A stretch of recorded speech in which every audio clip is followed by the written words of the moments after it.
to the announce table, but it was he got thrown off, which is a remarkable way he did it too. So I saw that coming. yeah. When he going up, you could see something like that was going to be the case. And I heard cage match. I heard Shane McMahon and WrestleMania. I'm like, so he's jumping off the cage again. Oh yeah. I think everybody knew that something was going to happen with him on top of that cage in some capacity at least. So that's of course you had Elias and Jackson Jackson Ryder or Jackson, what's his name? Riker. Jackson Riker get involved a little bit, which we all seen that happen. You don't have it's funny when someone books a steel cage match, say on the microphone, they'll say, we have a steel cage match to keep your boys out of this ring. I'm like, it's never gonna happen. Because obviously it's not a closed cage. Even if it was, it's still not gonna happen that way. Right. You know who Jackson Riker is, right? Yeah. I mean, from TNA, really. Gunner, yeah. Yep, that's Gunner. Yeah. It was what you expected from a Braun Strowman / Shane match in the steel cage. Absolutely. I thought it was really cool. He actually tore that cage apart too to bring him back in the ring. And that was a good book, and it was something different. So it was cool. Yeah. I still say one of my favorite cage matches, honestly, is Austin versus McMahon. Oh yeah, absolutely. St. Valentine's Day Massacre. Absolutely. That's just because of how the characters were portrayed. Oh yeah, by far. One thing I did like the way they booked the build up to this match, and even the story, even during and after the match. It was Braun not being this. He was a monster, but he was also a caring monster to where, like, I'm not doing this just for me. I'm doing this for everybody who said that was told that they can't do it, that they're not good enough, and they're not, and they're not smart enough. And, for one thing called stupid. I like the way that they booked that. I really do. It was just, obviously you had to be the bigger face, and it was like you're involving the audience in a much different way. I really like the way they did that for Braun. I don't know how much it would have fit somebody else, but they fit it that really well, obviously being a big guy too. And but being a guy who's done some bullying on TV too. So it was cool. Yep. So, yeah, that was pretty much what everyone came to expect from a match like that. Oh, yeah. The next one was Bad Bunny and Damian Priest versus Miz and Morrison. You got to give a lot of credit to Miz and Morrison for this one.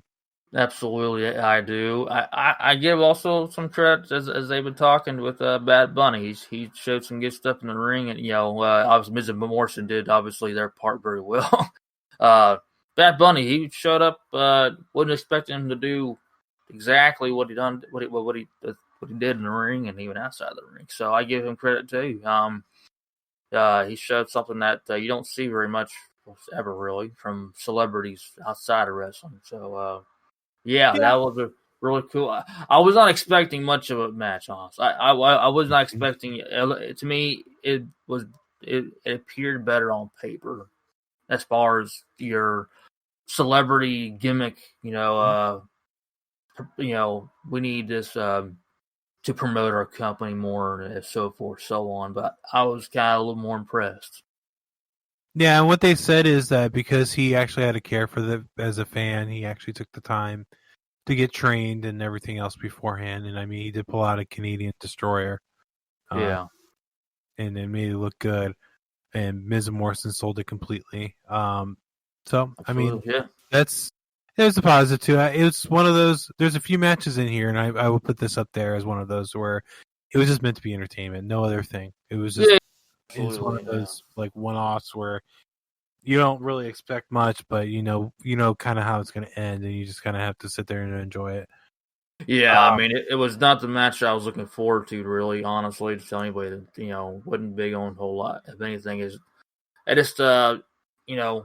it doesn't matter, I don't care if he's rap music or not. That's cool. I mean, he had a good, as a fan, he respected that. So just kind of cool that story build up a little bit. I thought, it was just something, like you said, it was just something for publicity and so forth, so on. But it would turn out a little better than I thought. So that's all. Agreed. And then to close out the night, we had a very historic moment. two women closed out as the main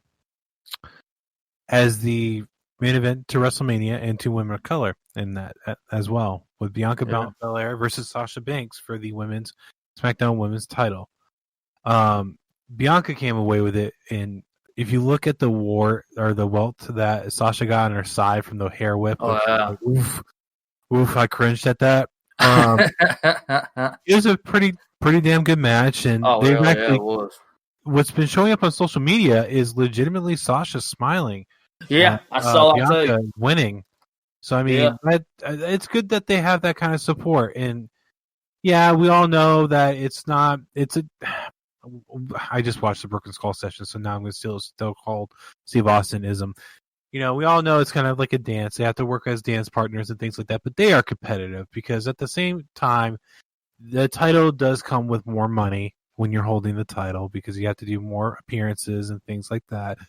And the fact that they want to lift each other up so much to make it better for everybody that's a viewer is remarkable, and it's good to see that Sasha, was very supportive towards Bianca winning the title.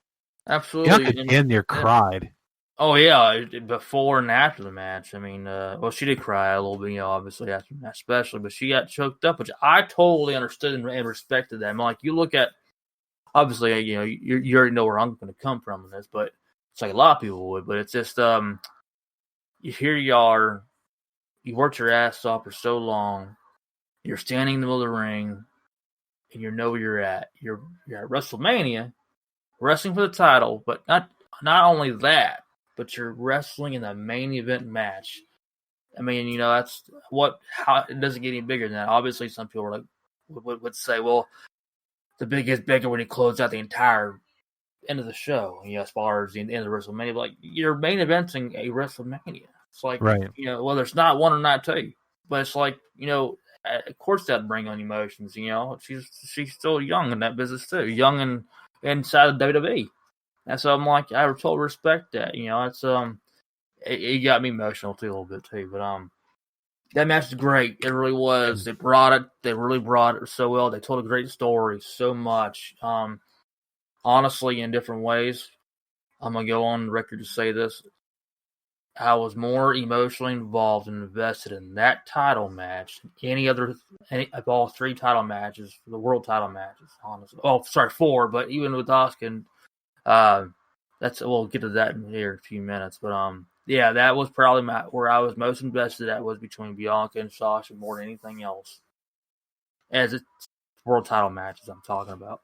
Right, I know what you're talking about. It was very touching. And with Sasha, she looked at she was happy for Bianca, but also happy for both of them as they may have been at WrestleMania. So it's it was a job well done, and they were both there. So yeah, someone pointed out on Twitter that this is the first WrestleMania that it had such an inclusionary roster between the both of them. Like a lot of representation for people of color. Because they ran it down, like, you had Bobby, Naomi, Tamina, Nia, Shayna, Omos, the New Day, Bad Bunny, Damian Priest, Bianca Belair, Sasha Banks, Apollo, Big E, Asuka, and all that. Like, you had more of a representation, which I never really looked at that WrestleMania to draw comparisons to. But if that's true, like, this is the first one that had that much inclusion in it. That's good for WWE. That says a lot. Cool. I guess I am. I guess I just looked at it all as I don't know. I just looked at it as just it was cool to know that. I just looked at it as they're all competitors and they're all yeah. No, it's not so much that, but it's I guess their point is if you rewind like 30 years ago, you wouldn't have that. And I understand. Yeah. Then there was a long-standing thing where there was never a black WWE champion, and there wasn't until Kofi. Well, I mean, I guess Rock was mixed with Samoan, but you know what I mean.